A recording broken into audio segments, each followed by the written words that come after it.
now tuned in to the Cold Hard Truth, Cayman's #1 hard-hitting live podcast show, where we feature some straightforward conversations on political, social, and celebrity news and all things happening in the Cayman Islands and around the world. This show was created to give the people a voice and a means of being involved and informed without any filters. Sometimes it gets crazy, but we always keep it real. We bring you the tea, piping hot, so grab your favorite beverage and join the conversation via WhatsApp at 324-1612. Email tips@caymanmarlroad.com. Now, here's your host, Sandy Hill, broadcasting live from the beautiful Cayman Islands.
Okay, good morning, folks, and welcome to another segment of the Cold Hard Truth. My apologies, I was still kind of getting ready there. There we go. How is everyone this morning? Thank you guys so much for tuning in. Good morning, Dimitri. Good morning, Joy. Good morning, Christian. Atlas is here. Atlas, where have you been? I have not seen you in a minute. Thank you so much for tuning in. Just turning on the AC around here. Hope that you guys are well. Miss Doreen, thank you so much. Sinuses again this morning, folks. Melita, thank you. Olivia, who else have we got here? Cecile, of course, is tuned in from the UK. Christian, thank you for tuning in. And Miss Joy, all the way from Richmond, Texas. So we've always got an international group tuned in here joining us on the program. I appreciate your love and support. Listen, we got a lot to talk about today. Before we get into the meat and potatoes of our discussion, which is about domestic violence, I want to say that this has been a little bit of a crazy hurricane season. Now, I know that we have been super fortunate in that we've not yet had any storms that have directly impacted us. I mean, we got a little bit of rain from, I think it was Nana. Other than that, not really much of anything to speak about. However, Bermuda has been impacted over the weekend by a hurricane, and the tropics are not slowing down at all. Believe it or not, I mean, this is crazy, but we are now on our 10th named storm, number 10. So they're going to run out, no doubt, of the alphabet here shortly. And once they run out, apparently they then start on the Greek alphabet. So there you have it. Isn't that super, super interesting? We'll see. We will see what that starts to look like. And I think the current name storm is, I'm just trying to remember his name. I think it's like Teddy or something like that. But anyway, needless to say, it has been an active hurricane season. Now, having said that, we have to continue to be vigilant here in the Cayman Islands. It's just one of those things where, you know, we don't know what's rolling off of the coast of Africa next. So I'll just double check his name. I kind of think it's like Teddy or something. But anyway, we're going to quickly run out of names. And then as soon as we run out of names, we will then convert over. And this is the first time, by the way, this is a bit of a record. Yes, Thunderstorm Teddy has formed, making it the earliest named T on record in the Atlantic hurricane season. So there were predictions, obviously, and they had actually updated and amended the predictions. That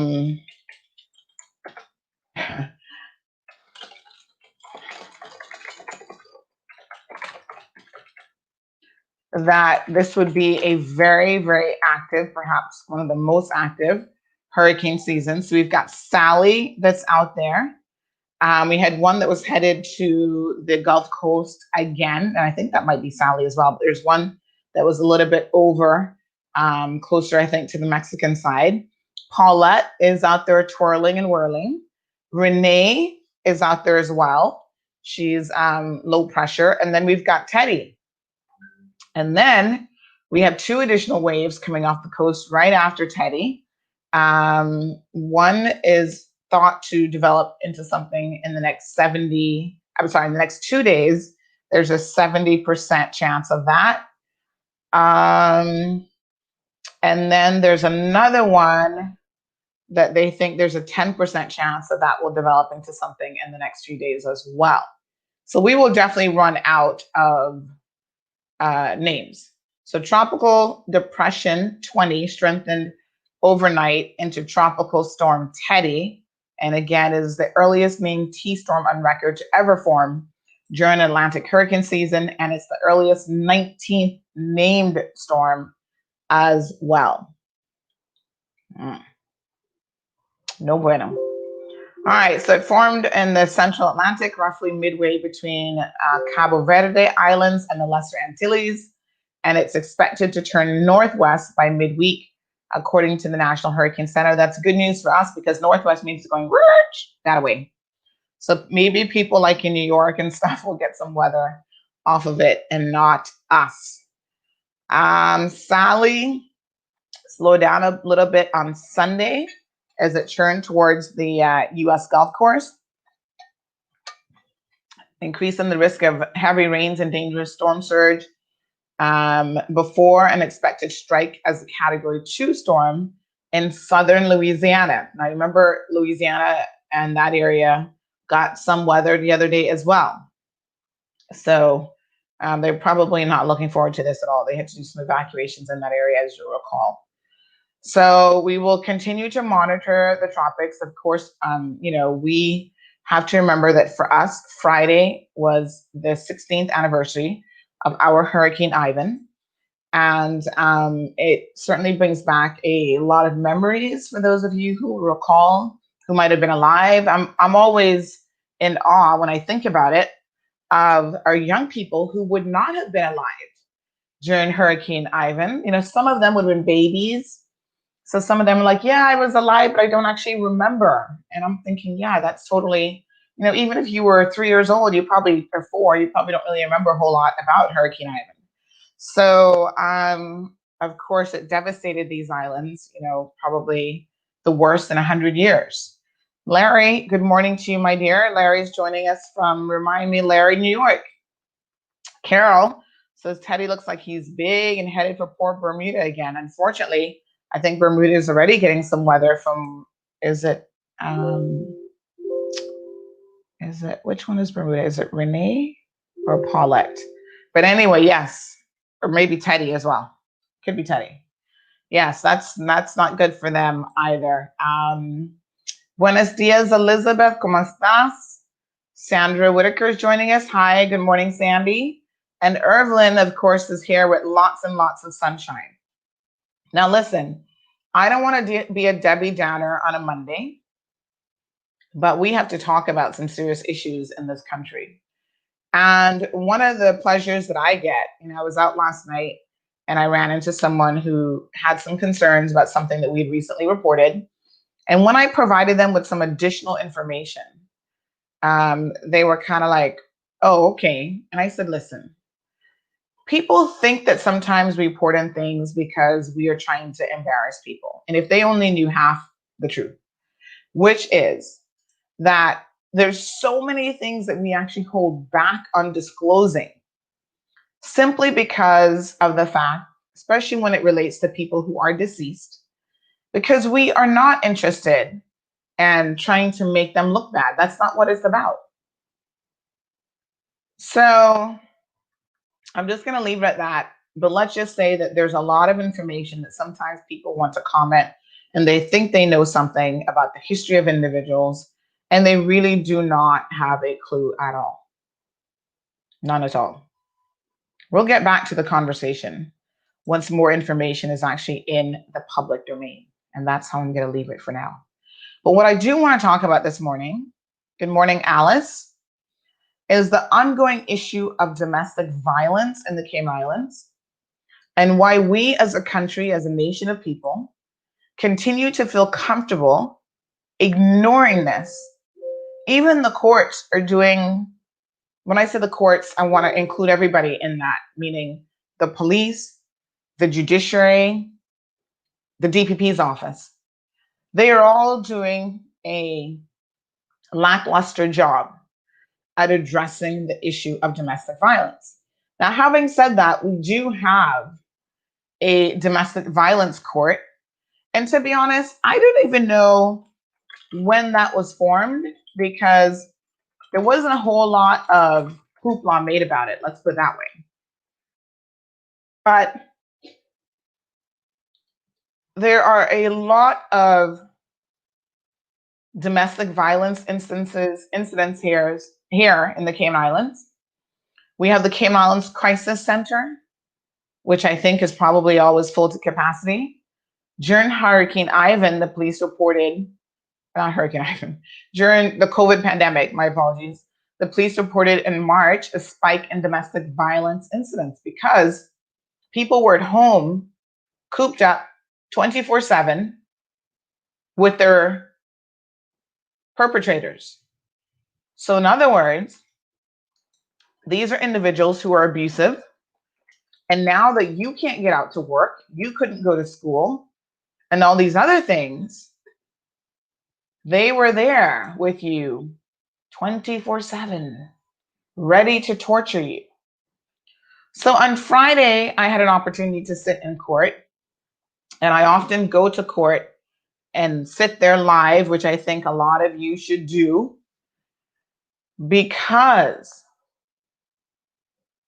I think it is very, very important that you kind of see how the process works for yourself.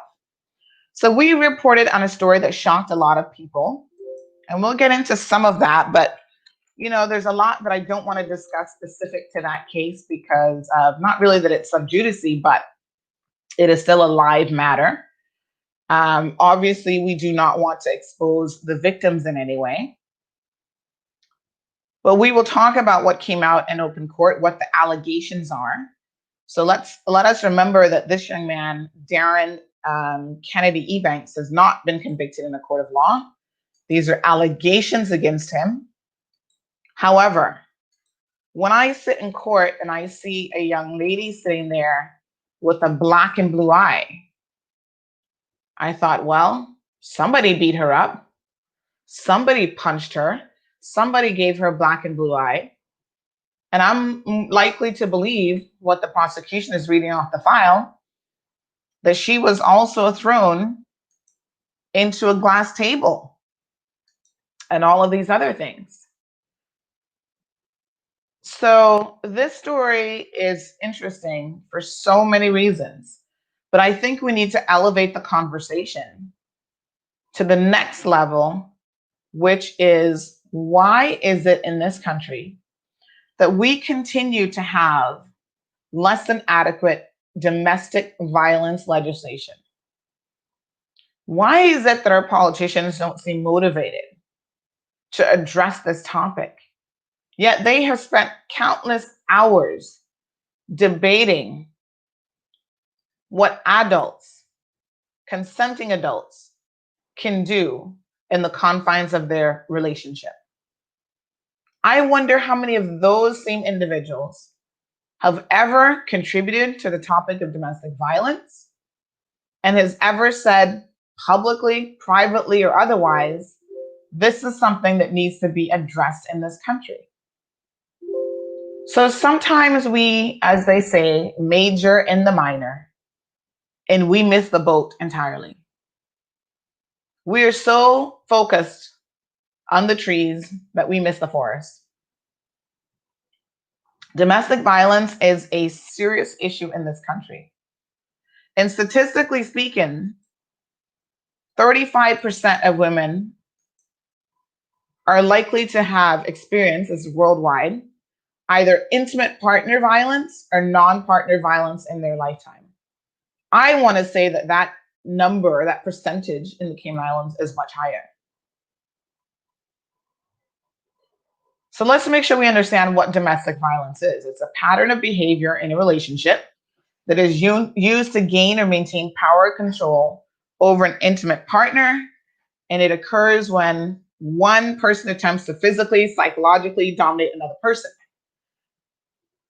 Most often it's physical, but it can be emotional or psychological abuse. It can be sexual abuse, and it can also be financial abuse. So I want to make sure that we're covering all of the aspects of what domestic violence is. Now, the nature of domestic violence we're going to talk about here in a little bit, and why victims are so afraid to come forward, and what is it about the Cayman experience, the specific to Cayman, that makes victims even less likely to come forward. Good morning, JD. Good morning, Kay. JD says, yes, protest that. I agree. Every single one of these persons out there, all of these women, Katina, this is a worthy issue for you to protest, my dear. This is what you need to be out there protesting. Because most of you have either been exposed directly or indirectly to domestic violence in your homes, in your communities, in your families. Somewhere along the line, you have had or you have seen it, whether it's in your immediate family or some extended family, or you know someone.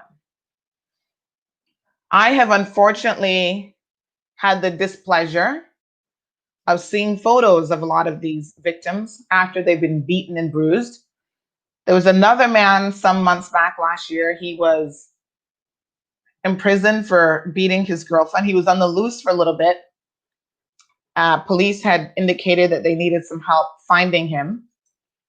And, you know, her mother was so concerned that she reached out to us and said the police hadn't even yet announced that they were looking for him. And she said, please, this man is dangerous. And we're going to talk about, again, the psychology of why the daughter kept returning to him, despite the fact that he has near killed her, throwing her downstairs, beating the shit out of her, you know, breaking stuff, breaking bones. And so the approach to addressing domestic violence has to always be, like most issues, most social issues, has to be a comprehensive one. We need to get the women into help and into counseling so that they break the cycle of being attracted to men, because normally the signs are there. A lot of women will say, oh, I didn't see it, but to an objective observer, when they start telling their stories, these little light bulbs start going off, ding, ding, ding, ding, ding. This was a sign. And they just didn't pick up on it early enough when they could have gotten out. Our politicians, we've got 3 women in the Legislative Assembly, Tara Rivers, Juliana O'Connor Connolly, and Barbara Connolly. That's it. 3 women out of what, 18? Not a single one of them has brought up the issue of domestic violence. And although I don't know their personal affairs on this particular issue, I'm willing to bet, because statistically speaking, it would have to happen, that they have had some experience, whether it was a loved one, a family member, dealing as an MLA with people in their community who have been victims of domestic violence or even a perpetrator. Why do we remain so silent on this topic? I am so sick and tired of people coming with their cockamamie story about, oh, well, he didn't do it. Or there's always a different side to this story. I read some of the comments I've been hearing through the grapevine that his family is like, oh, no, he didn't do it.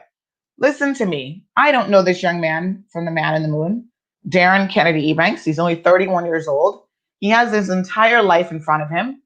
If you are his family members and you continue to deny all of the obvious signs that this man has some serious issues and it looks like he needs professional help, and the court will deal with him in one regard.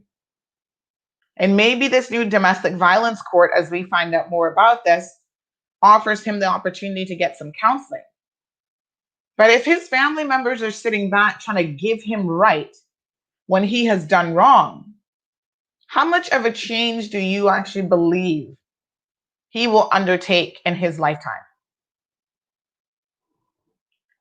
Being an abuser is like a lifelong process. It's almost like being an addict, right? You've gotten so accustomed to using people as a punching bag, exerting your force over them, breaking their arms, throwing dogs around. I mean, what piece of shit actually kicks a dog multiple times, throws it up against a wall, grabs it by its legs? The dog has done you nothing, allegedly, and the poor dog is yelping and crying for help. Can I just tell you something? We live in such an incredibly violent community and world. But there's certain things in my life that you don't mess with, right? One is my immediate family, my child, my husband, and guess what? Coco, my dog, is included in that. And I have always said I have never been a victim of domestic violence in the sense of anyone hitting or pushing. Narcissists have tried playing their psychological and emotional games, and sometimes you fall prey to that and you need to get out in a hurry. And I had one instance I'll remember when this Colombian guy that I was dating, we were having a little heated discussion, not even anything over the top, but he decides to grab my arm. And I was like, dude, why are you touching me? And you know how you go from like, if you're having a discussion, you're really upset, you're going to pop off a couple words. You're going to be like, F this, whatever. But when you really have me on the wrong side of the coin is when you see me go really mellow, because you know what's going to happen next is not going to be nice. And I had to basically say to him, you need to get your hands off of me right this second. No delays. Take your hands off. And I think he understood the seriousness under which we were operating in that moment in time. And he proceeded to remove his hands off of my arm. And I can tell you that that was the moment that relationship was over. Because there was absolutely no reason. And this is, again, we're early on, women. We all need to be a little bit more savvy, women and men, because men can be victims too. Although the vast majority of instances do involve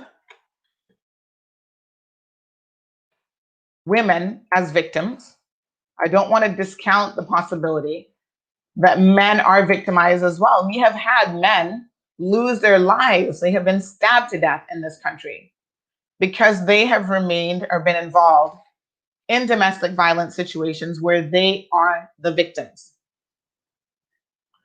So I said in no uncertain terms, take your hands off me. Because the next thing that's going to happen is not going to be nice. Luckily for him, he had a little bit of sense. And I was able to just exit out of that situation as quickly as possible. But I thought to myself, when I was sitting there in court and listening to some of the details of what is being alleged, and again, this man hasn't been convicted. The next hearing in court, he will make a plea. He will, not a plea, but he will answer to the charges. When I sat there and listened to some of what was being alleged against him, not in just one case, it's 4 victims in 3 different locations. So the accusations are he went to location number 1, I guess hanging out for happy hour at Coral Beach, sitting there with his friends, and all of a sudden, unprovoked, he starts beating up some guy that was sitting around having a drink with him. So viciously, choking and so on, that other people had to pull him off. He leaves location number 1. He then goes to location number 2, a private residence, where there are 2 women there. At least one of the 2 women knows him. So I guess he shows up to your door with a plate of food. Your friend comes to your door. Okay, you let him in, sit down, having a chat. But apparently her friend must have grown concerned at some point about his behavior and asked him to leave. And wow, why did she ask him to leave? He takes a plate of food, this is what they said in court, threw it in her face, and the woman's face that he knows, and then starts beating the shit out of her friend. She tries to intervene because literally she's afraid that he's going to kill her friend. She tries to intervene, and then she gets her behind kicked, punched, choked, thrown down on the glass coffee table. You know that throwing someone down on a glass coffee table, shattered glass, could have killed that person? I mean, that's a very serious thing. All of this happens in the presence of a 2-year-old child. Now, this dude, if the allegations are proven, would have to be a real piece of work. Then, good morning, Janelle, Tamara, Morna. Thank you guys so much for tuning in. Good morning, Kay. Sue, thank you. Then he goes on to location number 3. So after beating those 2 women up, stealing their cell phones, breaking up their cell phones, one runs from the residence and hides in the bushes. He runs after her to try to find her, goes back and starts banging on the door again. But thankfully at that point, the door was locked and people were able to call 911 for help. He goes on to location number 3 location, which would be victim number 4. And we're going to count the poor dog. Renee, I'm going to ask you to remove that comment only because I'll remove it for you. We are not permitted to say anything that could potentially divulge who the victims are. So I don't want to say that. Right? So we have to be very, very careful about protecting all victims, especially if they've not given permission to be named, but in particular, victims of domestic violence. So location number 3, he shows up, kicks the poor dog multiple times who's trying to greet him, throws the dog up against the wall, a puppy, not that it would matter if it was an adult dog or puppy or whatever, grabs the dog by one limb and starts twirling the dog and dangling the dog. The poor dog's crying out and yelping for help, runs underneath the bed because the poor dog is scared shitless. Then he takes the phone of this woman, prevents her from leaving the entire night. Oh, wait a minute, I forgot. At the previous location, was it that one? I'm trying to remember. There's so much violence here that I can't even. Was that the one who with the broken nose? Broke her nose, and then at this location bites this woman's nose to the point where it bleeds on the inside. And we're going to talk about how he still manages to get bail in a second here. Because that is where a lot of you were like, how the hell does someone do all of this and still manage to get bail? So we're going to talk about bail because I think it's an important topic and discussion, and we all need to have an understanding of how bail works. Man, like I said, I've always been so thankful that I've never been a victim of anything like this. I cannot even imagine how scared these women are. And probably even the first guy. Victims are talking about leaving the jurisdiction, leaving this island, because they are fearful of repercussions. Oh, he's a Caymanian. He has connections. Families in denial. So not only do they have to worry about him, but maybe they need to worry about family members and stuff as well. This is crazy, folks. We're supposed to be a sophisticated country, a sophisticated island. Financially, it looks that way on paper. But when it comes to a lot of our social issues, we are as savage and barbaric as anywhere else in the world. We got some serious issues here, folks. And again, our elected officials who should be discussing these topics don't seem to be bothered or concerned in the least bit. Why? Well, let us have a look at why.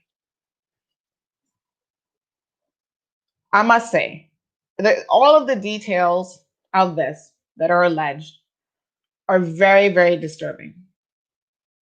But this man, again, remains innocent until proven otherwise. Now, I have concerns about the proving otherwise part, because we continue to have police officers who themselves have no clue how to deal with domestic violence incidents. They are so not clued in, right? That when you call them out to an incident, you know what they will tell you? Well, I'm telling you what people have said on various posts.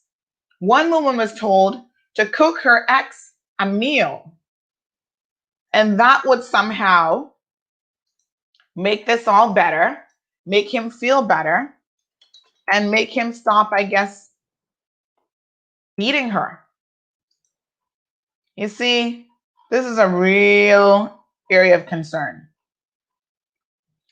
When someone is called out to a domestic incident, in other words, the police, they have an obligation to exercise their duty in a professional manner and recognize the risk that victims are in for having called them in the first place. The amazing thing about it is, sadly, most of them simply do not have a clue themselves, or they're so used to being in cultures and environments and in homes where domestic violence is the norm that even as a police officer, they simply do not get it. They don't know what's going on. They don't understand the logistics. And sometimes they just don't even care. So they're going to tell you foolishness like, oh, yes, cook him a meal. Like that's ever saved a domestic violence victim from being plummeted. Oh, cook him a meal. Be nice. Give him more sex. Because obviously all those things say that it is your fault. Because if it wasn't your fault, why would cooking him a meal make a difference? Because this is always about the victim, you see? We need an eradication of this way of thinking in our community. We need police officers that are all trained that when they go out to a domestic instance report, which, by the way, a lot of people say, hold on a second, this guy has never been charged with anything. He's not been in jail. I had people who would tell me, oh, yeah, well, this isn't the first time that he's done this. Everybody knows that about him. And I said, well, guess what? Everybody knows it but the courts. Because I'm sitting there listening to the judge saying, does he have any convictions? No, he doesn't. And that's one of the things we'll talk about here in a second that goes towards his bail conditions. So he's never been convicted of anything. And for the judge, he can only take into consideration a conviction. So the DPP says, oh, but there have been a lot of call out orders or call outs. So in other words, people have been calling the police. His girlfriends, ex, whatever, have been calling the police, reporting him on numerous occasions, and nothing was ever done. Now listen, I don't know why they didn't do anything. I'm sure they were scared to death. But this is where you have to understand that once you have been victimized, it is not going to stop. And if you don't call the police and follow through with charges, don't allow anyone to dissuade you that this is going to go away or that you're better off for allowing it to go away. So when police officers show up talking about cook him a dinner or a lunch or a meal or give him sex or whatever foolishness they're going to throw at you, you need to report them to their professional standards unit in the RCIPS and continue to push for charges to be filed. Now, the DPP's office, you know, me and them are friends, and I say that with the most amount of sarcasm that I possibly can. They are oftentimes struggling to get it together. And so when they showed up, oh, Renee, just give me 1 second. But I don't want you to refer to any of the current victims in this case, because we do have an order in place where we can't do that. But Renee, if you want to join this show right now, I'm going to open up the invitation to you. Send me a WhatsApp message. Let me put the number in the screen, and I will send you the guest link. It's 324-1612. I will happily send you the guest link to join in the program. Renee is saying that she is living in Canada and the mother of one of his children. I don't know how many he's got, but you can certainly jump in the conversation and talk about your past experiences.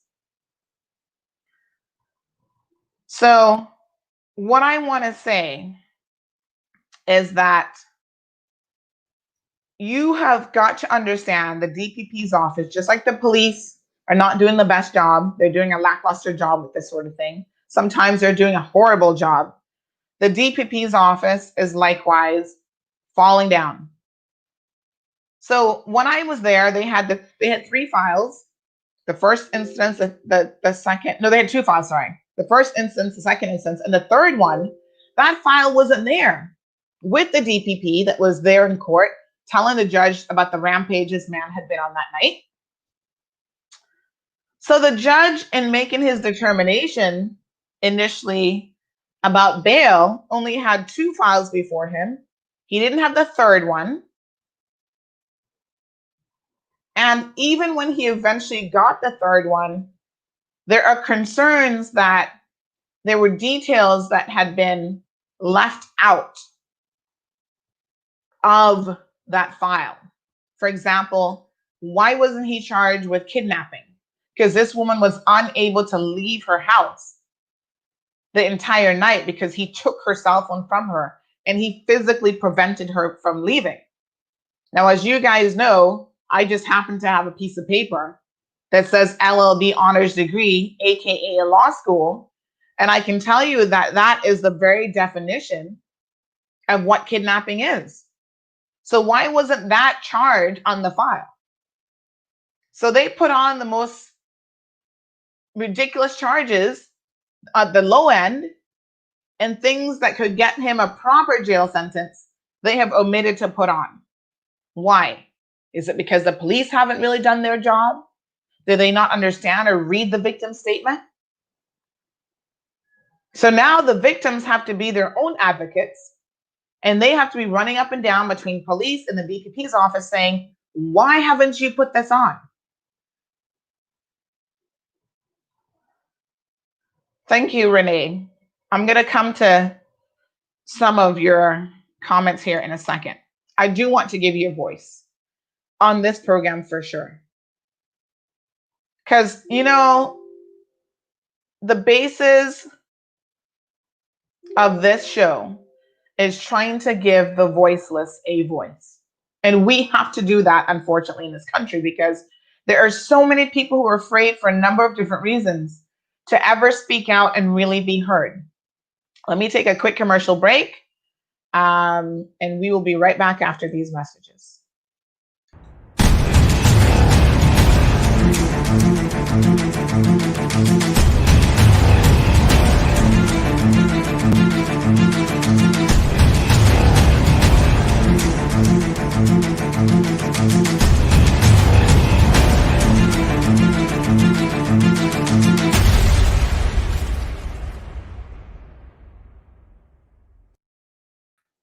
Okay, thank you so much. Sorry, my sinuses are starting to act up again. How does somebody like this get bail? Well, let me tell you something. Like I said, many of you will know that I have a law degree. I'm not a practicing attorney. I've not been called to the bar because I've not done articles, but I've done everything else. I've done the 3-year degree program, and I've done what's called the professional practice course. And one of the interesting things that we covered during criminal procedure in the professional practice course is this whole concept of bail, right? And amazingly, someone is entitled to bail. So in law, it's called a presumption. So someone has a presumption, and there's something called the bail law, 2010 revision, I believe, is the latest one. And when someone makes a bail application, so normally when you go for your first hearing, in his case, he had what's called duty counsel, so he doesn't have a lawyer as yet, but he is able to apply for someone who's there. It's not even an application process. They just assign him someone who's there to assist with, advising him on how to move forward at this preliminary stage. So what I know is that someone is entitled to bail for all cases. With the exception, it appears, there's a few things in the law, and some of those things include murder. So I think that's actually the only one where there's not a presumption of bail. So what do we mean when we say that there's a presumption of bail? Well, this has been 10 years ago now, but I still have my law school notes from doing the professional practice course back in 2010 that I had to refer to. And we went through all the details of what happens. So the bail law, and I think 2010 is the last edition of the bail law, says that a person can make a bail application if they're accused of an offense but not convicted, obviously. Convicted but adjourned, so in other words, they're waiting pre-sentencing reports. Convicted under the misuse of drugs and a breach of community orders or attendance orders. So that's section 17 of the bail law. The only exceptions, so when you say that there is a presumption to bail, that means that pretty much it is in the defendant's favor that they will get bail, except for these cases: murder, manslaughter, rape. So the more serious offenses.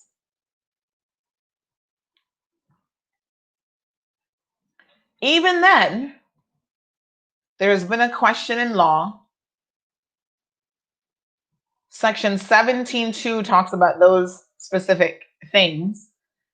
And there has been questions about, well, how is that to be interpreted? Is that a strict interpretation? So in other words, does that mean that if someone is accused of murder that they will not get bail?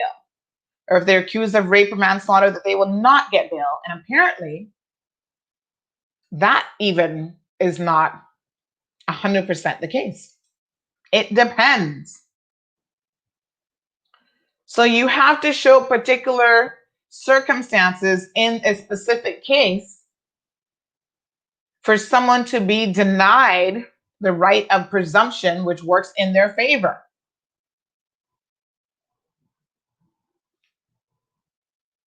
So it's not an absolute ban against getting bail just because you are accused of manslaughter, accused of murder, accused of rape. And there've been a number of different cases. There was R versus Worms. So the burden always remains on the prosecution to prove their case. And if they cannot show exceptional circumstances as to why someone should be denied bail, the chances of them getting bail, granted bail, will be pretty high. So in this case, the defense attorney, which, like I said, technically isn't his attorney, but he was there that day helping him, John Furness, was able to make an argument that, you know what, we can put really strict bail conditions in place, 24/7 house arrest, ankle monitor, obviously, to make sure that he stays put, no contact with the victims. And there's no reason why this guy shouldn't be granted bail. Now, when the judge starts to talk about certain things like, okay, this could be a custodial sentence if you are convicted eventually of this, that is when the tipping scale kind of goes from you have an absolute or you have a presumption of bail in your favor to, because you could go to jail for this offense, let's hear what the lawyers have to say to convince me one way or the other. So when his lawyer says, Your Honor, he's already got an aunt that's willing to have him stay with her at her residence 24/7 in South Sound. You know, she has no issues with that. He'll be out of West Bay. He won't be anywhere close to his victims, et cetera, et cetera. The judge is more likely to agree to strict bail conditions than send someone to jail. But really, it is a matter of the prosecution making certain arguments versus what the defense has to say. Now, let me tell you something. I sat there and I listened to the arguments that were made, and I have to tell you, as you guys know, I recently had my own court case.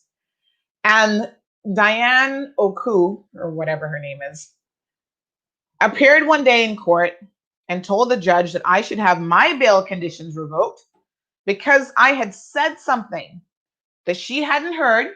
So she's going off of what a third party has told her, that I had said something on a morning podcast that may have breached the gag order provision that my bail was subject to. And because of that, I should have my bail conditions revoked and potentially be headed to jail. And she made a very impassioned argument about why this should be the case. Now, what I saw in court on Friday, there was no impassioned argument about why this guy should not be granted bail. In fact, it appeared to me that the prosecution had not properly read over the file in advance to know exactly the scope of what had happened. And I'm always surprised. Have you not spoken to the victims before court? Like, I get it's only the preliminary hearing. Oh, sorry, give me 1 second here. Let me deal with my sinuses. Give me 1 quick second, sorry. Miracle Brokers International is a shipping, moving, and logistics company. You get all our expertise in one stop. Our motto is shop, ship, and save. All shipments are important to MBI, and we'll track your items during shipment, clear through customs on arrival, and deliver to your door. MBI will spend the time in lines to get your cargo for you so you can be more productive with your time. Miracle Brokers, the solution broker. 345-925-5989 or miraclebrokers.com.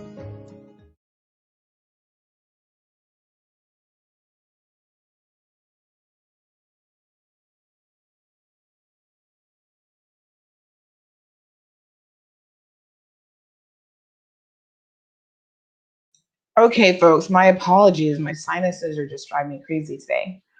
Right. So I heard no impassioned argument as to why, and not just impassioned, but you need to show evidence. Like, why is this man going to be an issue potentially if he has bail? Now, of course, with conditions like 24/7 house arrest, if he adheres to that, then there is no potential contact physically with the victims. With cell phones and mobile phones, well, his lawyer could argue that, those persons could block him from contacting them. There are ways to block someone from calling you or to block them from messaging you.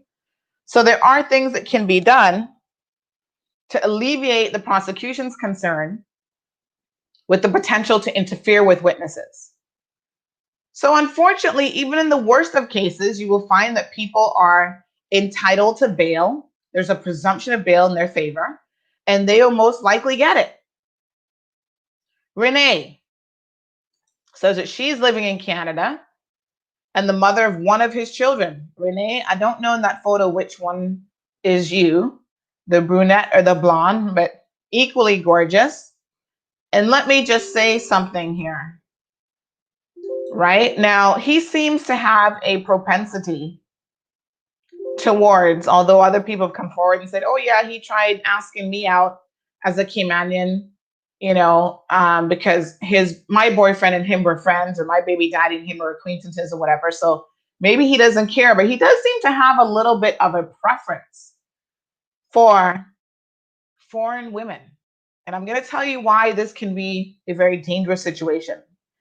And if you are Canadian, American, I don't care where you're from, anywhere but Cayman, the truth of the matter is you're less likely to know a person and their connections and their families and their issues as a result of that than someone who has lived here their entire lives.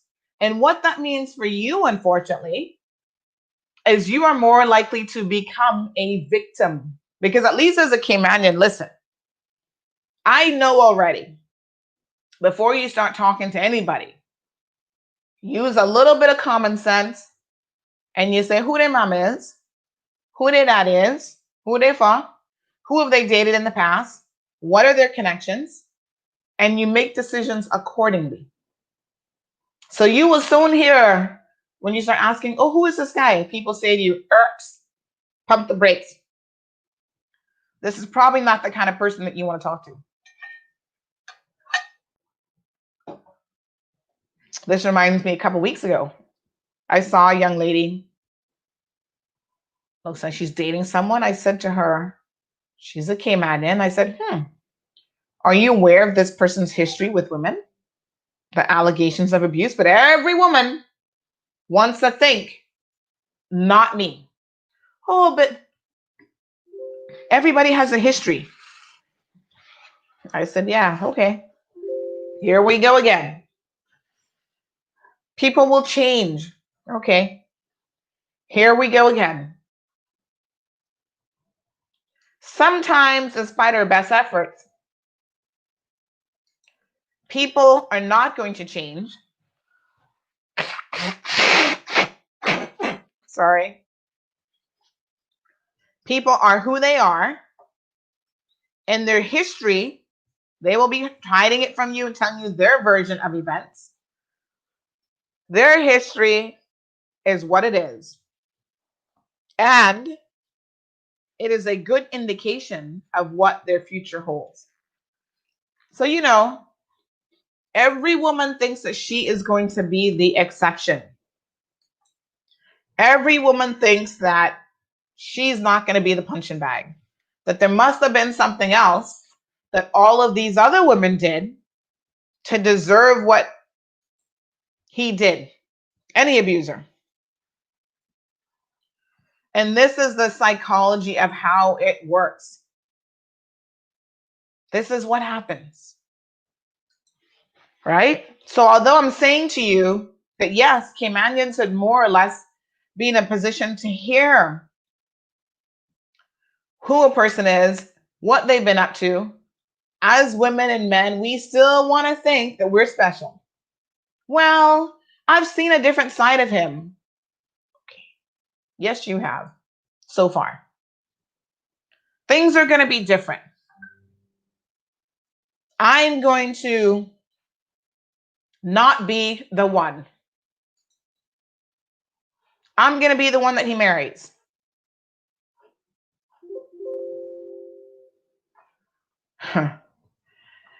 I just received a comment about him. Not to prejudice his case in any way. I will read that comment after this case is finished. I will go back to that. Thank you for that. But there are people who know him. And they're like, how did these poor girls get in with this guy? Anyone can fall prey to being a victim. And that is the point here that I'm trying to make.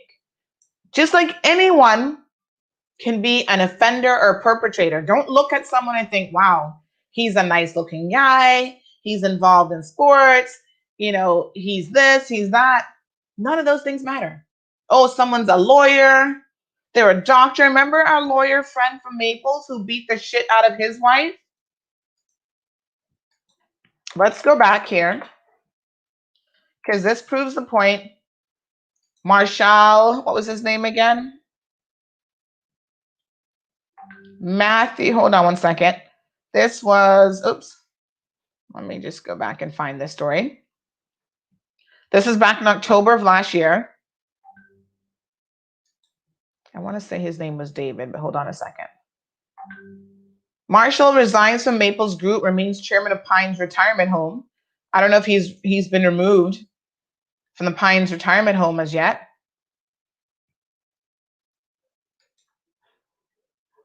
But this was another case, as you guys remember, where this guy was accused. You haven't heard whatever happened to this case. We need to do some follow-up. Of beating his wife so badly in their hotel room that she was left unconscious on the floor in front of somebody else's room door. That 911 had to be called for her. Anne says, I had EMT laugh at me when I was on the floor. Police came and never asked about where he'd gone after he threatened me and beat me up. Wow.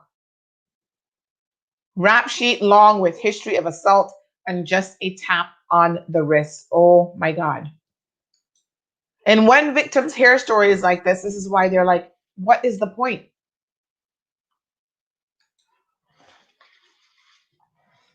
I'm not sure how to pronounce his name. Is it Susie? Is the Z silent?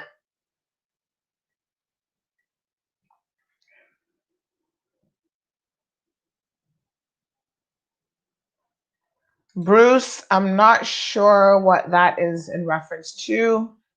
Maybe you could clarify that a little bit. Dean talks about battered women syndrome. Bruce, we mentioned earlier that men can be victims as well. So no, this is not an exclusive, Susie. Thank you, Susie. This is not exclusive to women. However, the vast majority of cases are women. And the reason for that, just physical strength, financial power. So let's go back to the story with our lawyer and refresh our memories about what he was accused of, David Marshall, last year. This was another case of domestic violence allegations. And when we read the allegations against him in the police report,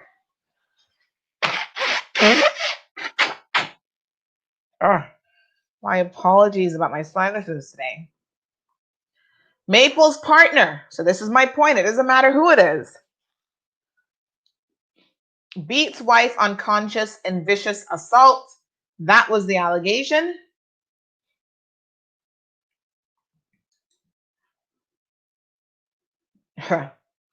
You guys might not remember all the details, so do allow me to refresh your memory. But here's a nice looking guy in a suit and tie. You'd never think that he doesn't look the part. Nobody ever looks the part, is the point. Here's his mugshot. So the mugshot looked a little bit different. Scratch marks on his face, looks like. See, there he looks nice and polished. Nice smile, suit and tie, jacket. There's your mugshot, my friend. What was he accused of? Let us read the details. Left his wife unconscious on the hallway floor of their hotel room. 49 years old, partner at Maples and Calder. And you know, once you're a partner, you're making a minimum of $25,000 a month. Well, probably not if you're a Cayman partner, but that's a whole other story. So he was charged in the US with violently assaulting his wife of 15 years on his birthday. This is what the police report stated. Now, the amazing thing about the US versus Cayman, and we talked about this before, is some of the things that they have in place make for a more victim-friendly environment. And we're going to talk about what some of those things are with a view to the fact that we should be adopting those same measures here in the Cayman Islands. So this happened in Florida. It was in South Beach at a hotel called the Faina Hotel. So he violently assaulted his wife for 15 years on her birthday. After he became intoxicated, it has been revealed that the hotel security manager called 911 after his wife was found unconscious with injuries to the left side of her face.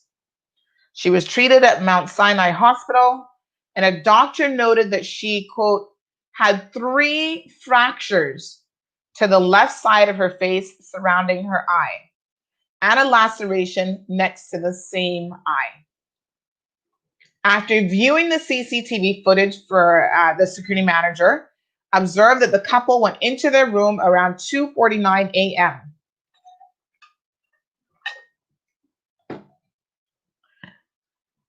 His wife was later observed holding a towel to her face and walking down the hallway, where she then passed out from her injuries in front of another room.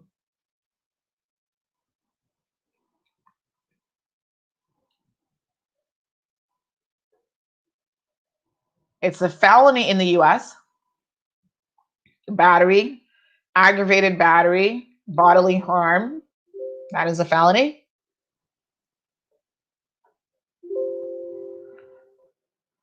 The manager then checked the manager then did a security check of the room and found signs of an altercation and woke up Marshall, who had been sleeping. So his wife is passed out in the hallway, has to be taken to the hospital with 3 fractures and lacerations to her face. And he is passed out sleeping.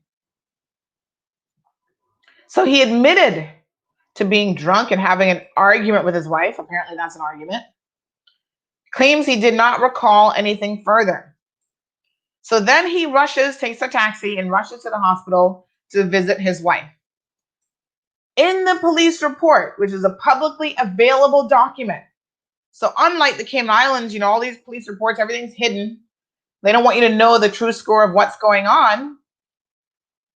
These police reports are available. Public database searches, you can find them. From the report, it appears that the parties attempted to cover up the assault, but the hospital staff alerted police to a possible domestic battery. Now, let me stop right there, right? So people are trained in the US. Everyone from the EMT, so just as this young lady said here, and the EMT staff laughed at her when she was on the floor, they should be fired. They should not be employed as EMT. In the United States of America, not to say that that mightn't happen, but they'd get fired when that comes to light. Everyone has a vested interest. Legally, they have an obligation. They have a reporting obligation. So whether it's the EMT staff, the hospital staff, because this is, as who was it? Dean Shillette said, this is the battered women syndrome. He's going to come to you and apologize. Oh, I'm a lawyer at Maples. You're going to make me lose my job if you follow through with these charges. How many times has this happened before? We don't know. Was this the first time in 15 years? I doubt it. I seriously doubt that you could be married to someone for 15 years and see this type of a behavior out of them, and you've never seen it before. That would be unbelievable. But even if it was, for someone to beat you so severely, to fracture your face in 3 different places, you better pack up and run for your life. But instead, he shows up at the hospital, starts talking to her, and all of a sudden convinces her that everything's going to be okay. No need to press charges. Now, in the Cayman Islands, if that had happened, he would have been scot-free. In the United States of America, and in particular in Florida, no. Not so quick. The hospital reported it as a possible domestic battery. When the police showed up, the first thing they did is they separated Marshall from his wife. And they made the following observation. After separating him from the victim, is what the police officer said, I attempted to have a conversation with him, stated the officer in the complaint and the complaint arresting affidavit. At first, he was not making any sensible statements. He had an odor of alcohol emitting from his mouth and had slurred speech. He was unable to maintain his balance. So in other words, the dude was still 2 sheets to the wind drunk, even after all that time had passed and after he was sleeping it off. He also had scratches on him, which he could not explain. His wife also claimed to not recall what transpired. So everyone's going to have convenient amnesia now because you want this to go away. This is going to be an embarrassment. You're going to be arrested. It becomes a matter of public record. And yes, your highfalutin job will hear about this, that you as a partner at Cayman's #1 law firm has now been alleged to beat the shit out of your wife. It is going to become public is what they're both realizing. So she claims that they got drunk and had an argument, but she doesn't remember what happened. She appeared, and this is what the police said, to not want to cooperate with the police and did not want her photo taken after initially agreeing to do so. So he was already in her head, folks. In the end, the police were convinced, based on a number of factors, that he should be charged. And they said, after reviewing the statements provided by the hotel, security at Negrón, the reports of the nurse, the inconsistency in both the defendant and victim statement, and the extent of the injuries sustained by the victim, it was concluded that David Marshall, the defendant, was the primary aggressor.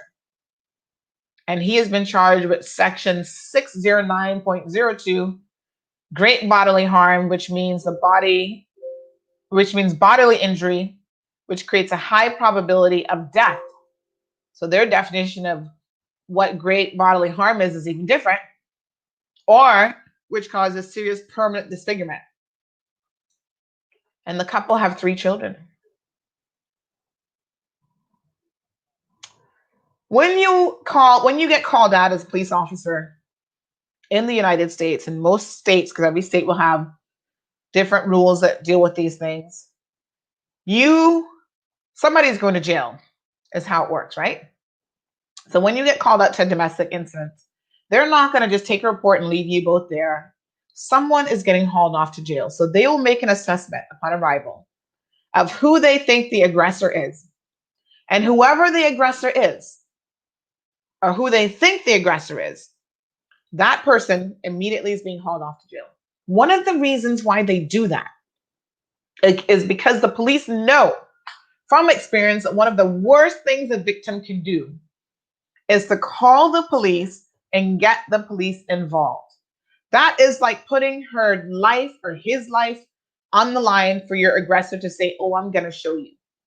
So the first thing they do is to separate the parties. Someone's going to jail. And they haul your behind off to jail. Now, in certain countries, the other thing that they do, in the state of Florida, this is what happens. Even if you are not convicted. So let me just make sure you understand what I'm about to say. Because this is now where we need legislation that needs to be amended and brought up to scruff. If someone is called out, the police are called out to a domestic instance in Florida, not only is somebody going to jail, but even in the event that they do not end up charging you. So, I mean, they charge you. Let me rephrase that. In the event that you're not found guilty of the charges, because it is a domestic violence incident, it remains on your record. And if it ever comes up again where you are involved in another allegation of domestic violence, right? You are subjected to having that previous charge, which technically you were never convicted of, or you made a plea deal on. The prosecution is permitted to bring that back to the attention of the judge. And not only bring it back to the attention of the judge, but the judge then has the right and the obligation to consider it as not a mitigating, but an aggravating factor in your current case. Give me 1 second again, folks, sorry.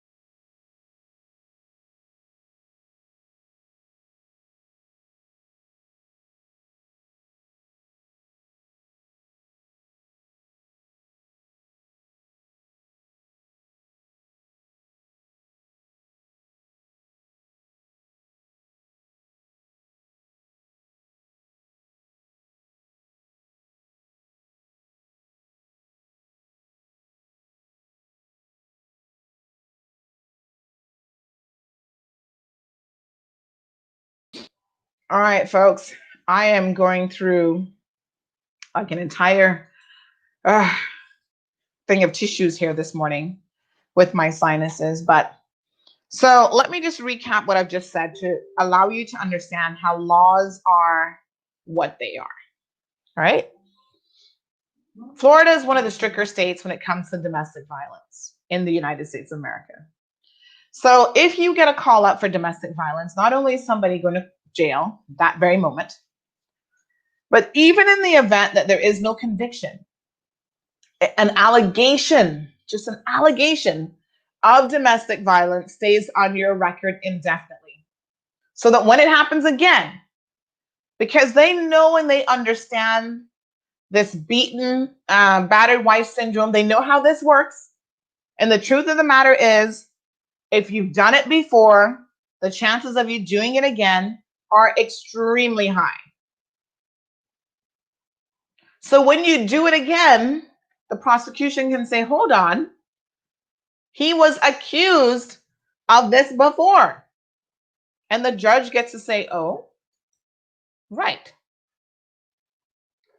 So that means then that there is a pattern of behavior that we need to know about, because then it can be used against you in any sentencing or your current case and how that current case will be handled. So under Florida law, domestic violence is any unlawful touching of a person classified by a statute as a family or household member. The offense is harshly prosecuted through the states, with penalties and long-term consequences far exceeding that of a conventional battery.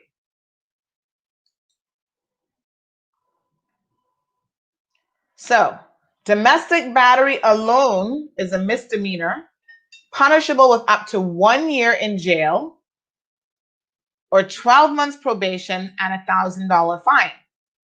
In this case that we're sort of rehashing here for the purposes of demonstration, David Marshall was charged with a felony aggravated domestic battery. And that's only charged, aggravated battery is usually charged as a second-degree felony with a maximum sentence of up to 15 years imprisonment and $10,000 in fines. Now, Florida, as I said, is considered one of the strictest states when it comes to anyone who's arrested for a domestic violence incident, even if the victim does not want to press charges. A charge of domestic violence can still be used against a person in future domestic violence cases, even if the original case was dropped or if the person was found not guilty. So listen to what I'm saying to you now. If you are found not guilty, this is how seriously Florida has taken this situation. The fact that you were even just in court for a domestic violence situation can be used if you get called back to court at some later date to elevate your charges. So the first charge can be used to elevate the second charge to a felony level, even if on its own it would not have been a felony. That's because they understand the battered women syndrome, battered man syndrome. They understand the psychology of domestic violence and domestic abuse. So they take the power away from the victim. So they can prosecute without the cooperation of the victim. They take testimony from others, photographs, other forensic evidence. A victim can also be subpoenaed against their will.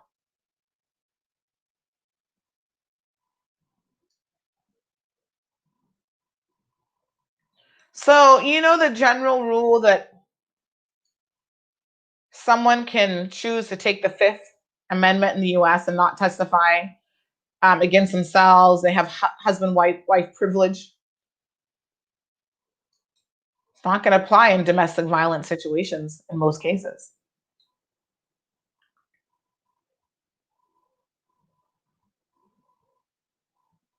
That's the kind of legislation, folks, that we need in this country to make a difference. This entire area of law needs to be revamped. We do not have sufficient protections in place for any victims of domestic abuse. From the fact that the EMT staff are not trained, 911 operators probably not trained, the police telling you how to make up with your perpetrator. The DPP doesn't seem to have the power to proceed where the victim is not willing to participate. And we have seen this countless times. There was a case years ago where they dropped the charges against someone, a high-ranking civil servant, head of a department, because the poor Spanish girlfriend that he had beat up decided not to press any charges. That should never be allowed, because a lot of times victims will become intimidated. They're afraid. Like I said, there's an additional intimidation factor when they're not even from the Cayman Islands. Somebody mentioned earlier, because of who he is. And I want to ask, who is he? Now, listen. The Speaker of the House, I couldn't have this discussion without being very, very honest about how we have an active sitting member of the Legislative Assembly who has been accused of beating viciously, violently a woman in public that was captured on CCTV footage and witnessed by others. And that person remains not only a sitting member of the Legislative Assembly, but also the Speaker of the House, a respected position.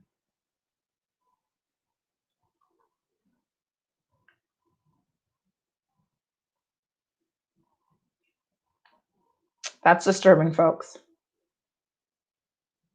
But it says a lot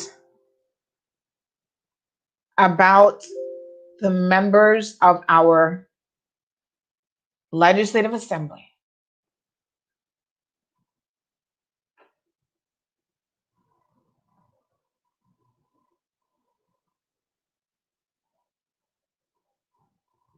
Seriously.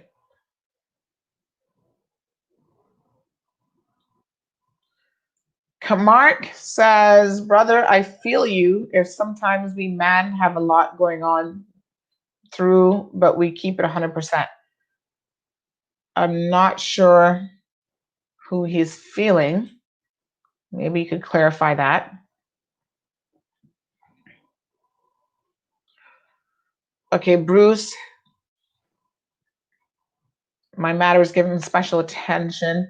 No, what I was trying to say, Bruce, is that I have seen cases where the DPP, and I know from my own example, so that's why I was giving that example, they will get up and make impassioned arguments about something that they had no firsthand knowledge of. They did not even verify it because it happened that morning. They ran straight to court making these unfounded allegations. But they were willing to strip me of my bail conditions if the judge didn't have enough sense to say, hold on, we're not going to do this. I don't care what she said. That has no bearing on me. And on Friday, I didn't see any impassioned arguments about why this young man should not get bail. That was the point that I was trying to make. Sue, yes, his wife, David Marshall, wrote a letter to Cayman Mall Road, because apparently we were the only news entity, I think, in the Cayman Islands that covered this story, to say to us that she had not been abused or beaten by her husband. The letter came from him, from his email address, which I thought was peculiar at best.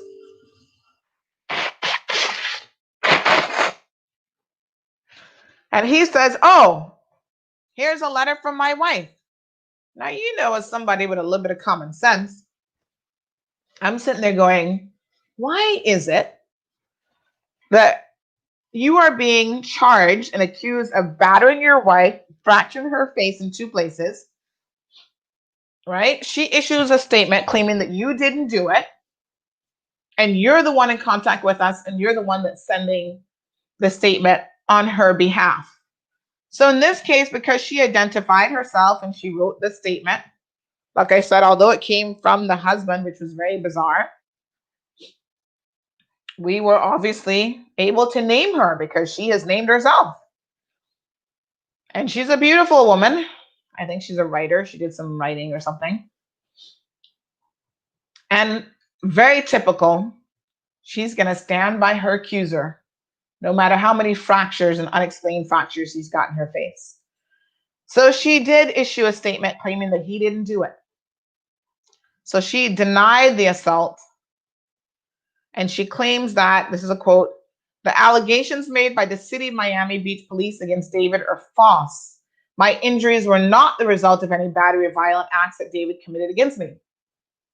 She further states that at no time has she ever told anyone that he was the cause of the injuries. Okay. Well, the police report did acknowledge that she was uncooperative and that hospital staff reported inconsistencies in her story about how the injuries were obtained. Well, it's a simple matter for me, really. Because if your husband didn't do it, who did it? The CCTV camera is pretty strong evidence that you went into the room unbeaten, and then you came out beaten and bruised and looking like I don't know what. Like you had been in 5 rounds with Mike Tyson.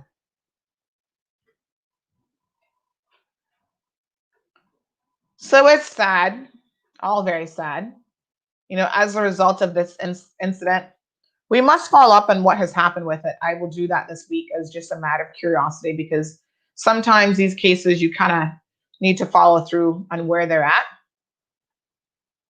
Others at work then started to accuse him of being verbally abusive. There was actually a post online about him, about how he was verbally abusive towards IT staff at one of his former law firms. And they actually compiled a CD of his greatest hits and presented it to him as a Christmas gift of basically him going off on staff. Isn't that super interesting? So it looks like he's got some kind of temper problems.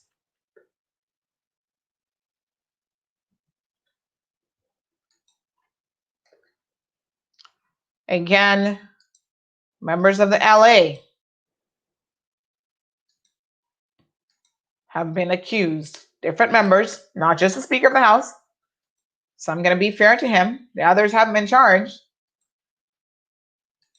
But others in their past lives have been accused of domestic violence against their partners, against women that they were dating on the side sometimes. We know the stories. And if you're a member of the Cayman community, you also know that the stories are true. Broken arms,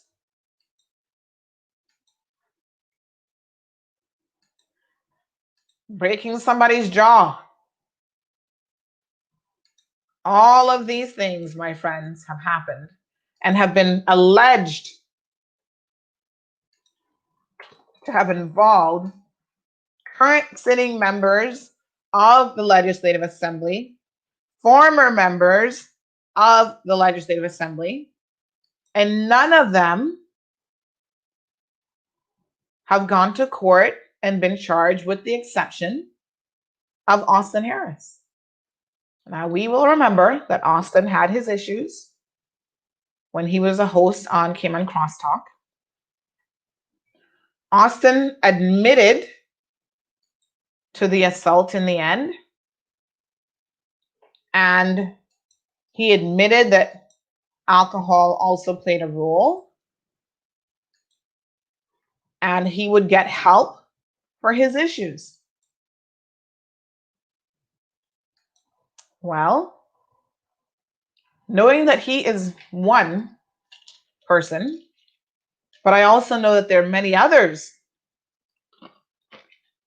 who haven't admitted to a thing.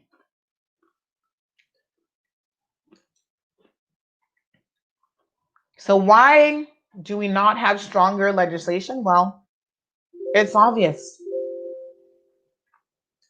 Because they themselves, being the hypocrites that they are, talking about civil partnerships, they better start talking about these domestic partnerships that they're in, where they're beating on women, men, and so on.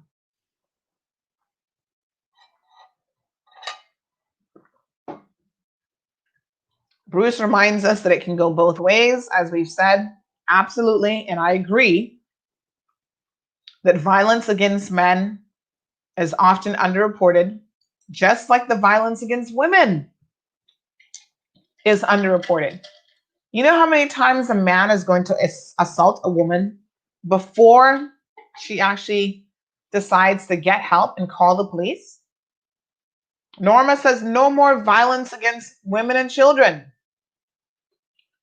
We have every year the 16 days of activism looking at gender-based violence. And again, Bruce, I hear what you're saying about men, but let me tell you something. Gender-based violence is a real concern. Women are probably 90% more likely to be the victims of violence. And that is why looking at it, it's kind of like saying Black Lives Matter. Yes, gender matters when it comes to violence. And gender-based violence is not unique to the Cayman Islands, but it is deep-rooted in gender inequality and continues to be one of the most notable human rights violations all over the world. The European Commission has talked about gender-based violence, mainly committed towards women and girls, including rape, harassment, female genital mutilation. There are countries around the world where just because you are a woman or a girl, your family members are more concerned, the men in the family are more concerned about protecting their honor, that they will kill you without thinking twice about it. There was actually a father in the States who was recently arrested after being on the run for many, many years for killing his two daughters after they had moved to the States, because one of them was refusing to accept an offer for an arranged marriage. And he took his daughters out somewhere. I think he was a taxi driver. And he ended up violently stabbing both girls to death. And he was just recently arrested because he had been on the run for years. So domestic violence, sex-based harassment, female genital mutilation, forced marriages, all sorts of online violence, it tends to be gender-based. So whilst, Bruce, I don't have an issue discussing violence against men, the truth of the matter is gender-based violence is something that we struggle with, and that specifically needs to be addressed.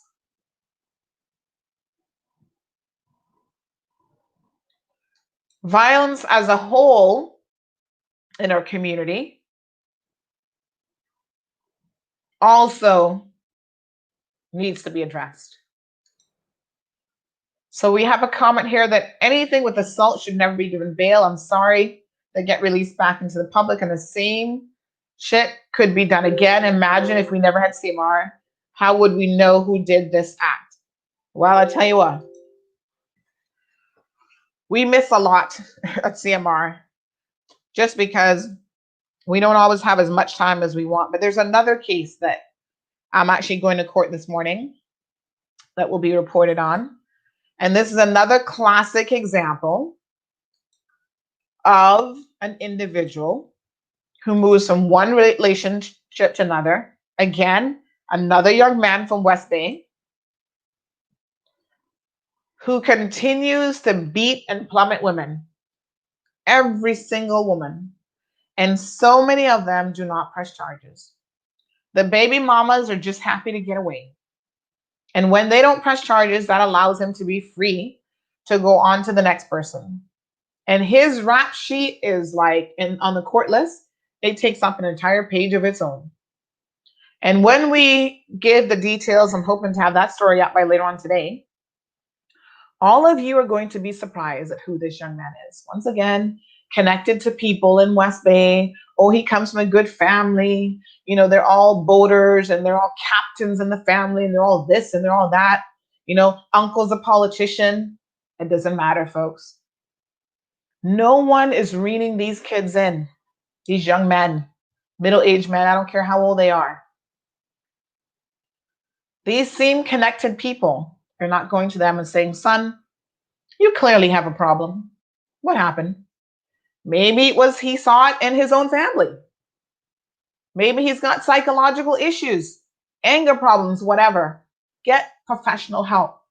Do not use someone's child as a beating bag to take out your issues on. Don't use someone's dog as a beating bag. I mean, I tell you, the thing with the dog really, really has me upset. I mean, jeez, it's just unbelievable.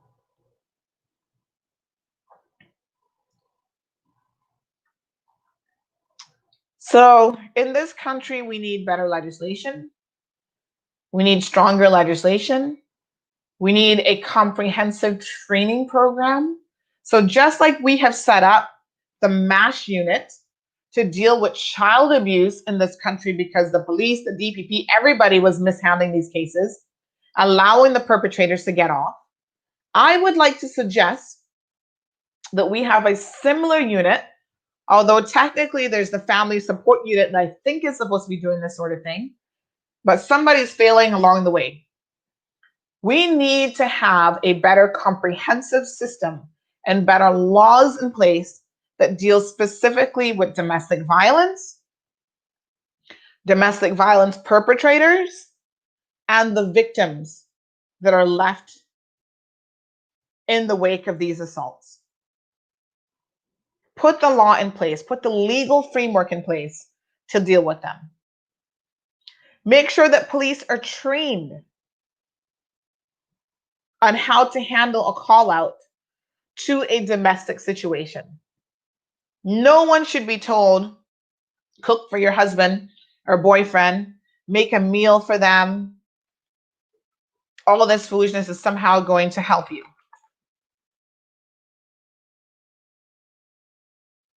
It's beyond disturbing.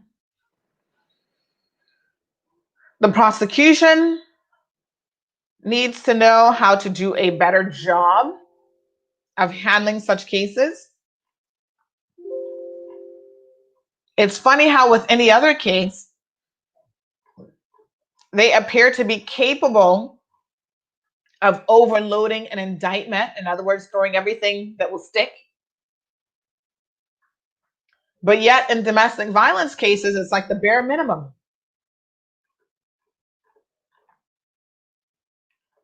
And officers who come here from other jurisdictions where they're used to gender-based violence, they're used to women getting shot and killed in the streets by their estranged lovers, boyfriends, you know, second man on the side, whatever the situation is, that's the norm. And so they see nothing wrong with it because they've grown up and they're desensitized to gender-based violence. They need to be retrained, and if they cannot get with the program, they need to be removed.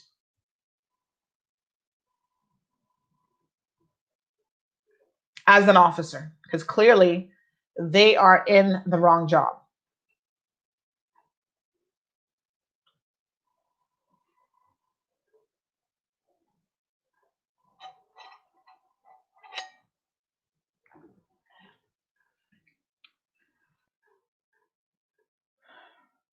Can we have any hope for any change, folks? You can have hope for change if you start to say, I don't have to be the voice on this topic. Every single person in this community should be calling their MLAs, should be emailing their MLAs, should be WhatsApping their MLAs to say, you know what? This is wrong. Why do we not have these things in place?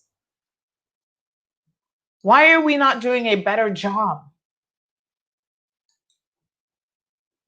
of giving the DPP's office and the police the tools that they need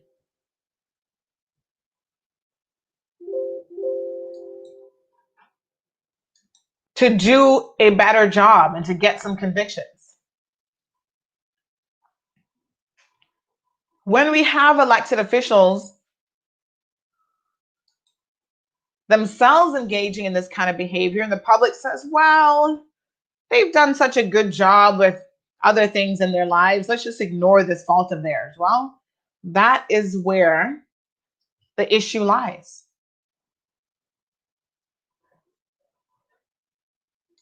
We're too accepting of this kind of behavior.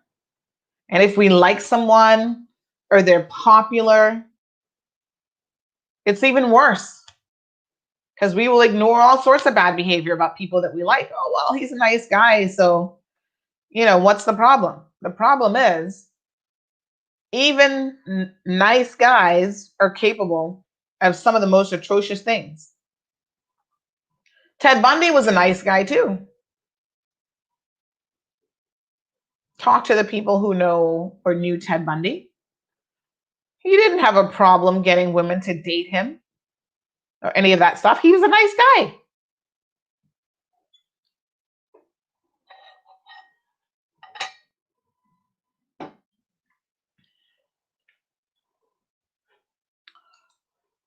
There is a saying that denial is a sin. And I can tell you, every single day, I have the displeasure of having to deal with this with our people. Oh no, you're too controversial. You like too much mixed up story, Miss Sandra. Why you had to publish that? Well, because it's the truth. It's not that it's not the truth. It's not that we don't need to be addressing these issues, right? But we are all living in a state of denial. We don't want to address the real core issues in this country, the social issues that are eating away at the very fabric of our society, at the very fabric of our families. And these issues are passed on from one generation to the next with no real change, no real resolution. So when CMR shows up on the scene and we start to expose the underbelly of this beautiful island, all of a sudden, it's a case of there must be something wrong with us. Not the people who are doing it, not the people who are involved in all this stuff, but the issue becomes us. The issue is always something else, somebody else, instead of the people who need to be held accountable and responsible. They're not the issue.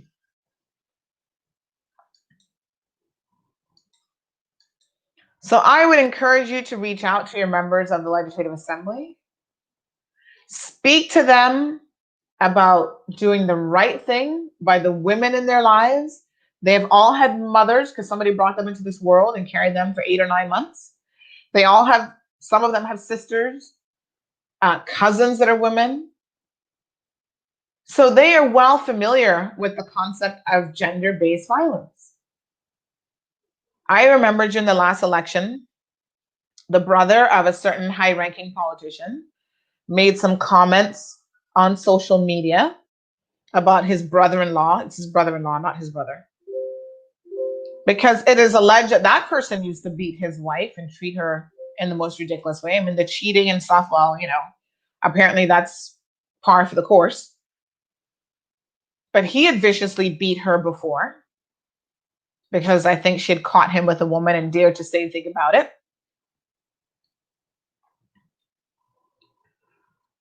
And so the brother made some comments about this, and then he backtracked and said, oh, it wasn't him. That his account was hacked was what he came up with. The irony of it is people have a very selective memory. And when I read his comments that, oh, my account had been hacked, I thought, that's strange that someone could hack your account and know all of these personal details. And the further irony is they were personal details that the person had actually shared with me about, yeah, when so and so did this to my sister, man, I was looking for him. And if I had caught him that day, I would have effing killed him. Well, he's still alive and politically doing the most. So you never kill him. And that is your own sister. You see? You see the foolishness I'm talking about that is actually happening in this country? I'm sorry, but I would have taken a very different position. This is why I don't mess with certain people, because I know I would be in jail. There's no two ways about it. You think a man is going to come into my house and do my little Coco like that, kick her, throw her up against the wall, and he's going to live? He might live in that moment because he might have one up on me in terms of physical strength. But trust me, I got to find him and deal with him. That's how angry this makes me. But then the sensible part of me says, calm down. You've got to do it the right way. Yes, I want to kick his ass and whatever, but the right thing to do is go to the police and allow them to do their jobs, which unfortunately they can barely do. But as victims, folks, you have got to stay on top of it. You are your own best advocate. The other thing that I would like to see done, if we had like a special unit to deal with domestic violence from the second that first phone call is received, every single victim should be permitted to have a victim's advocate. Just like we have children, every child that is in court with sex abuse allegations, they need to have an independent advocate that has legal understanding and knowledge that can assist them to move through the process. All victims need that as well, because imagine being victimized and being assaulted, and then you don't even understand how the criminal justice system works. You're sitting there, bruised, black and blue-eyed in court, and you're crying because you're like, why did this man just get bail?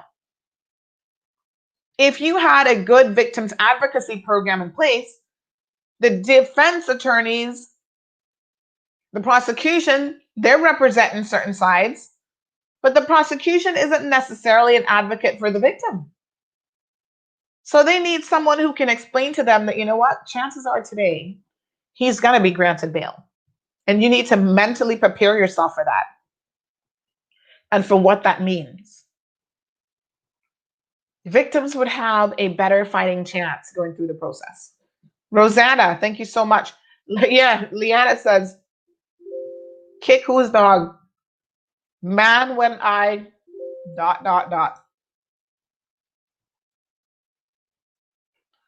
So Rosanna, I agree that the system needs to be a complete overhaul, from the legislation to the process. That's what I'm saying here today. No woman should feel this way, that when they do the right thing, when they report it, when they come forward, the system still fails them. Jeffrey, you know already. Yes, my dear child. Everybody know I got a hot head. And I have no tolerance, zero, zilch tolerance for abuse like this. This is pure foolishness to me. And that's why I say, knowing me, I stay away from certain situations. They say stay away from trouble. Well, I'm running from trouble. Trouble not going to find me like this. Because honestly, I've never physically, hold on a second. Let me back up here. I was just about to say that I've actually never even been in a fight in my life, but that wouldn't be true. So let me back up. A physical fight. Speaking of domestic violence, Jeffrey, yes. Let me tell you, it wasn't really domestic, but it was gender-based violence. And it was because in high school, when I lived in the States, there was this guy named Mike.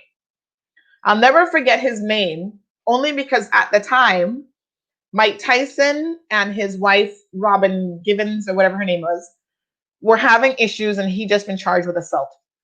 So when this happened, when I was in high school, all the kids would be like, "Oh, Mike, you got your ass beat again." So let me rewind a little bit and share a story with you guys. Jeffrey, you are right. I ain't the one.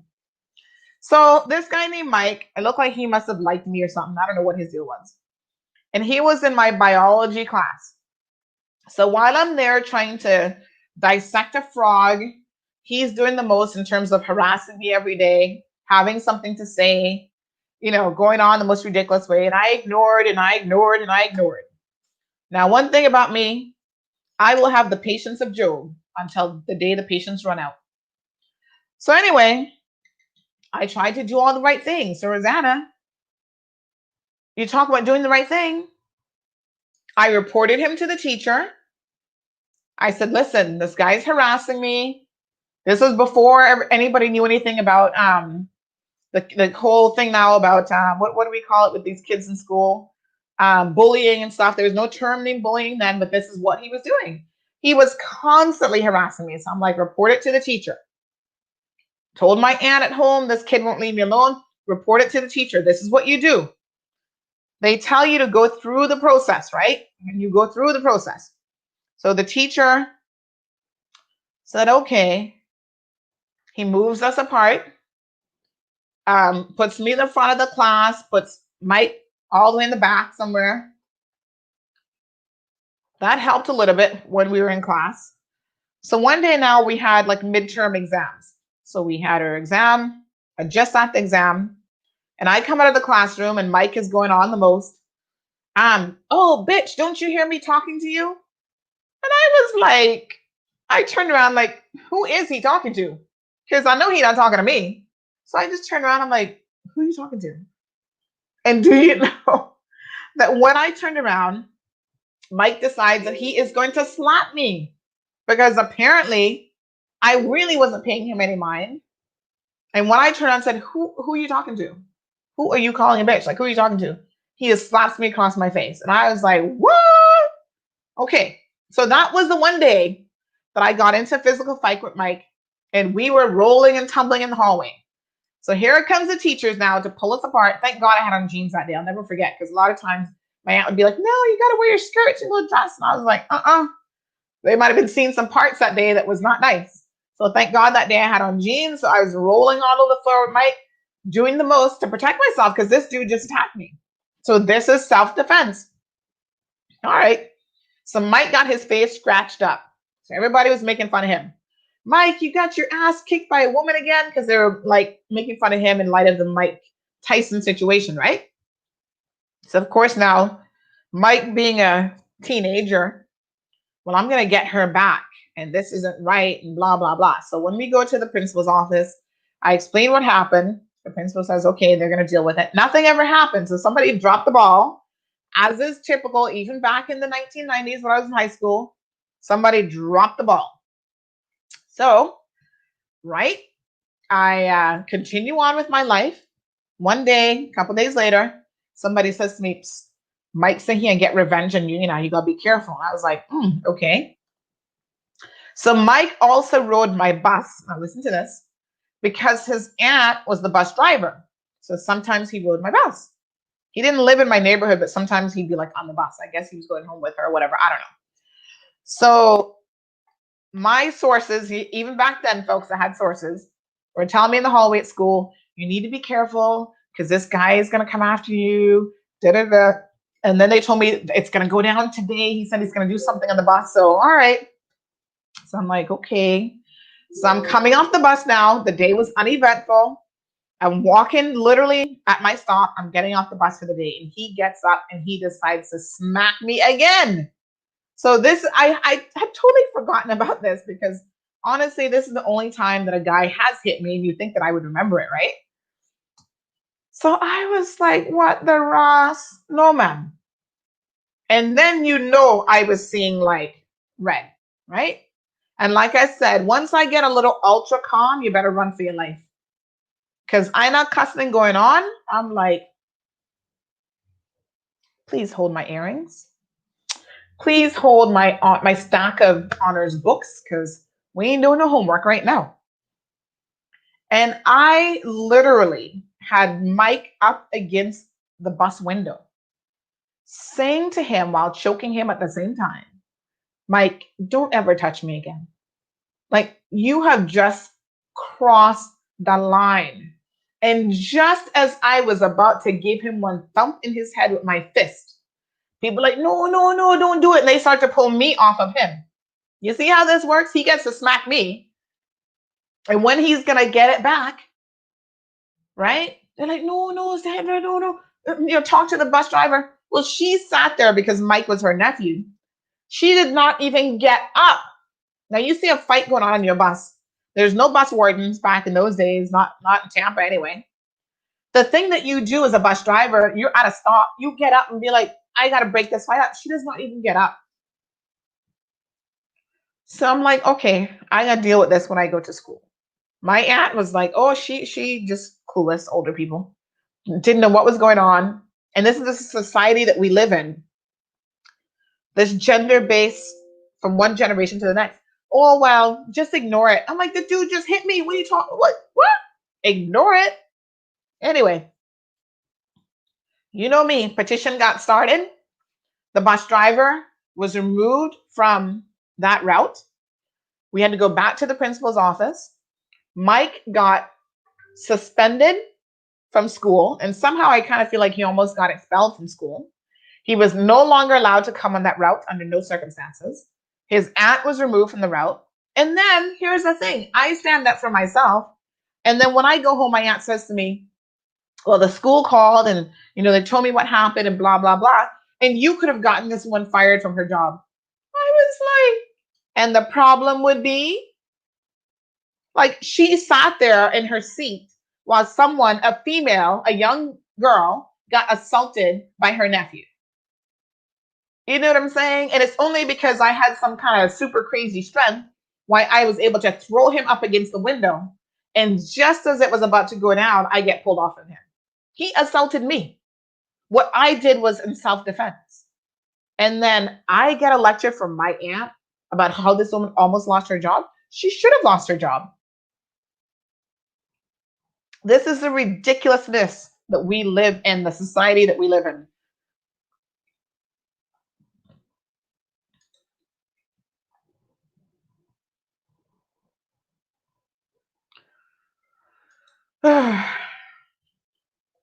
Trust me, Jeffrey, some days you just have to shake your head. Yep, you'll be the one going to Fairbanks, Rosanna, when you thump him in the head. And Bruce, I said this before, and I'm going to say it again.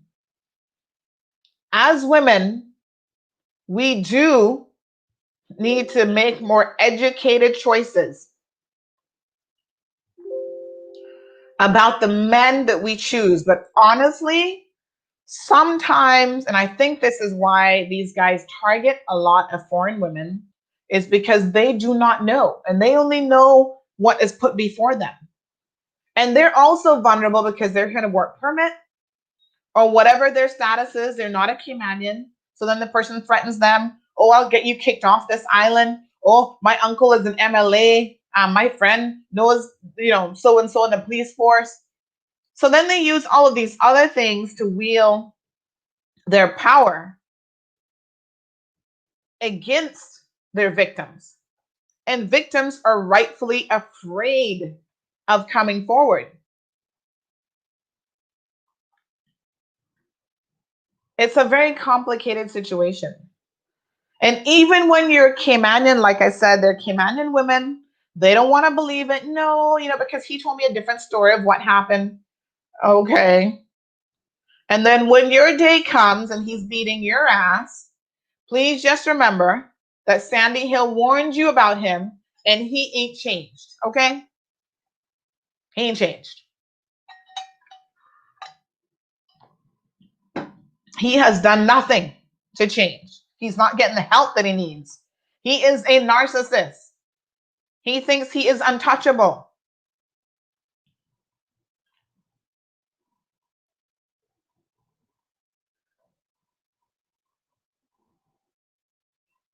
Rosanna says the thing is with them, they look like they're the charming one and all nice, and then less than a month they start their shit. Sometimes they can go way longer than a month. I have heard of guys, oh, I was with him for a year and a half, and I've never seen this side of him. You know why? Because he was actually living a double life. So he had another girlfriend on the side, and he's beating the shit out of her. So when he would come to you, he was already, he already gotten it out of his system. So he was able to treat you a little bit differently and had you fooled for a longer period of time until one day it was your turn. Jeffrey, thank you for those comments.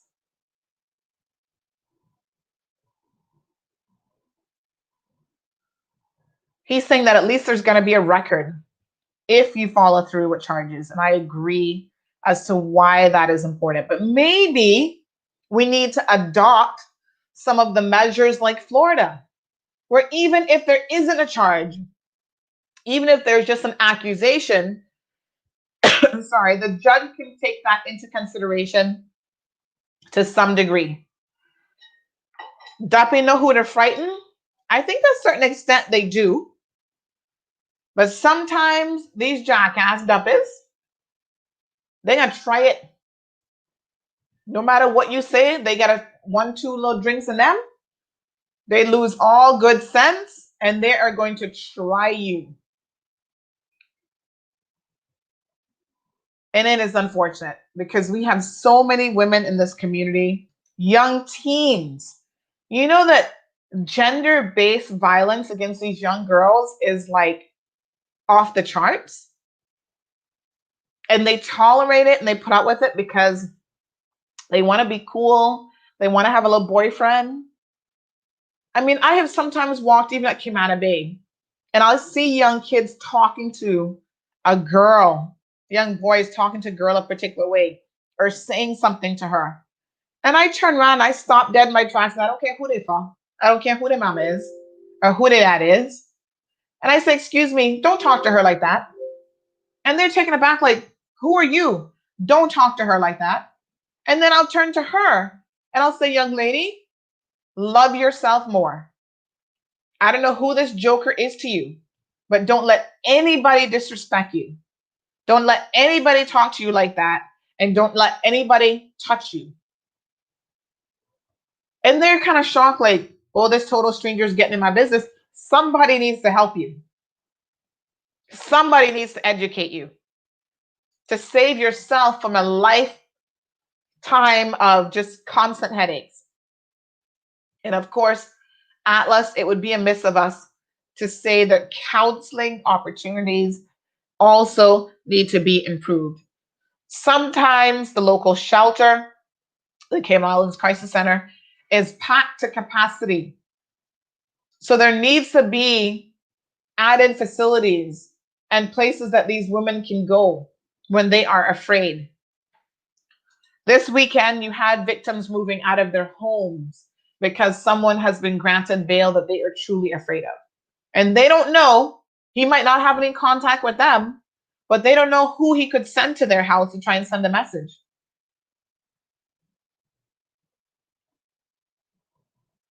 And it's sad, Rosanna, there are women out there, there are girls out there that feel that if somebody isn't beating on them, they don't love them. I think that's a failure on parents and society as a whole, that we could have young girls that we are raising that actually think that. And this is why I want us as a community to revisit our position on beating our children. Because we do the same thing. We beat our children, and then we say, I am beating you because I love you. So if my mommy beats me with the tamarind switch, the broomstick, and the this and the that, because she loves me, when John Ebanks comes along and beats me same way, well, damn, he must love me too. That's how we're raising our girls and boys. I'm capable of loving you and showing physical violence towards you. Yep. Folks, that's our show today. Thank you so much for tuning in to this program. We had to go there. We had to have this conversation. But this is not a one-off conversation that we need to be having. Atlas mentioned there was a group called Man Up, which taught men to be respectful, but I think they stopped doing it. Figures. Probably no funding. They're too busy out there protesting gay people. So let me be very, very clear. We need to have this conversation as often as we can, just like we do about abuse towards children. We need to let victims know that as a community, we're going to stop denying that these men are capable of this sort of thing. And instead, not only admit that they are capable of it, but they need professional help.